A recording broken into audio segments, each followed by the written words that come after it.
نتعرفوا اليوم على حروف القلقلة. والقلقلة يعني باش تكون عندكم واحد الفكرة هي داخلة في الظرف ديال الصفات. فحروف القلقلة جمعوها العلماء جملة قطب جدي. قطب جدي يعني القاف والطاء والباء والجيم والدال. وقتاش كنديروا لهاد الحروف القلقلة؟ ملي كتكون ساكنة. وبما أن هاد الحروف هادو اللي ذكرنا قطب جدي داخلين في الحروف ديال الشدة، وبالتالي الشدة شناهي؟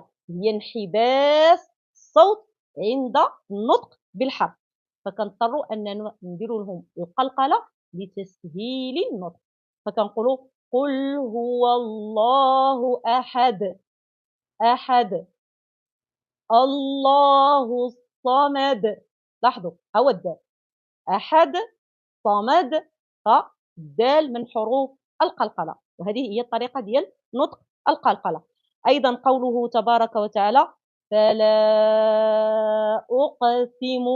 أق أق فلا أقسم.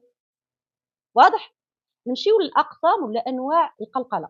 بعض العلماء قسموا لنا القلقلة لقسمين فقط، وبعض العلماء قسموا لنا القلقلة ل3 أقسام. نبداو بالعلماء اللي قسموا لنا القلقلة لقسمين، قالوا بأن عندنا قلقلة كبرى وقلقلة صغرى. القلقلة الكبرى هي اللي كتجي في آخر الكلمة، يعني في آخر الكلمة كنلقاو أحد حروف القلقلة، ففاش كنوقفوا على داك الحرف ديال القلقلة في آخر الكلمة كنقولوا بلي عندنا هنايا قلقلة كبرى.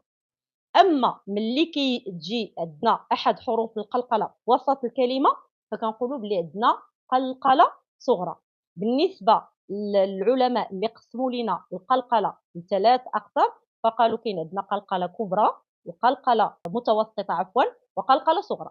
قلقلة كبرى متوسطة صغرى، فهما زادوا لنا ديك المتوسطة. علاش فرقوا هما بين الكبرى والمتوسطة؟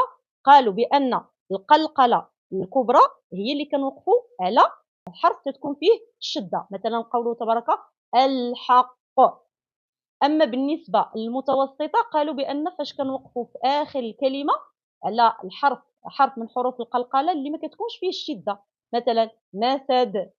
والصغرى راه كيف ما شفناها من قبل، بحال قوله تبارك وتعالى صدرك.